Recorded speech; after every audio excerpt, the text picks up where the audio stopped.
A day in my life, sa Kapilipinam lang yung Singapore ng itag-chikwa para makaon tayo sa kahirapan for today's video. Ayan, inutosan ko ngayon ang kapatid na pumunta at magliwaliw doon sa aking kalupaan sa core mga may guys. Ayan siya guys, nakasimangot. Dahil nga inutosan ko nga siya mga guys nga magpaharas doon sa sa aking kabukiran. Charot.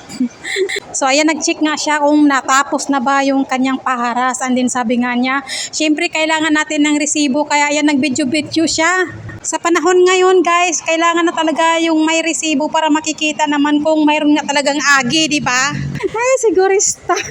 So habang nag-check nga siya dyan mga guys, marami nga daw mga niyog na nalaglag galing sa puno. And then sabi nga niya nakalimutan nga daw niyang magdala ng itak at sako. And then nga sabi niya kailangan gusto niyang ano ba yung gulay, ginataang gulay. Ayan, so dadalhin nga daw niya doon sa baryo guys. Sayang naman daw kung maiwan doon sa lupa naman, para naman daw mapakinabangan yung mga niyog na nalalaglag. So naubos nga yung kanyang oras dyan guys sa pag-check. Ayan, so inaano ko nga rin siya kung ano bang mga tanim-tanim dyan sa aking kalupaan. Ayan, pinapakita nga niya yan sa akin guys, yung mga puno ng niyog at saka mayroon pang mga saging. Tinaniman nga yan ni ate dati ng guys, ng balanghoy, pero nawala na lahat ang mga balanghoy. Yung mga natirangan lang dyan ay mga pinya.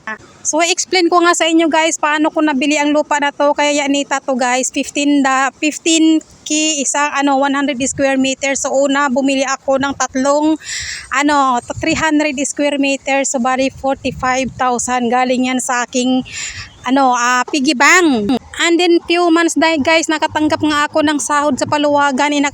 Binili ko naman ulit ng another 300 square meter. And then syempre nga kada December guys, mayroon naman tayong bonus, di ba? Gusto ko nga kasing mag-invest ng kalupaan. Bumili ulit ako ng another 200 square meter. And then 100 square meter, so bali naging 900 square meter na siya. And then yung ate ko nga si Buranda, bumili rin siya ng another 100 square meter guys. At saka bigla siya nagsawa dahil sabi niya parang nagastosan yata siya sa pagpapaharas, wala namang income. So sabi ko nga sa kanya kung gusto niya ibenta na lang niya sa akin kasi sayang naman, para naman kada paharas is para naman maano nga siya, yung lupa niya is masama din.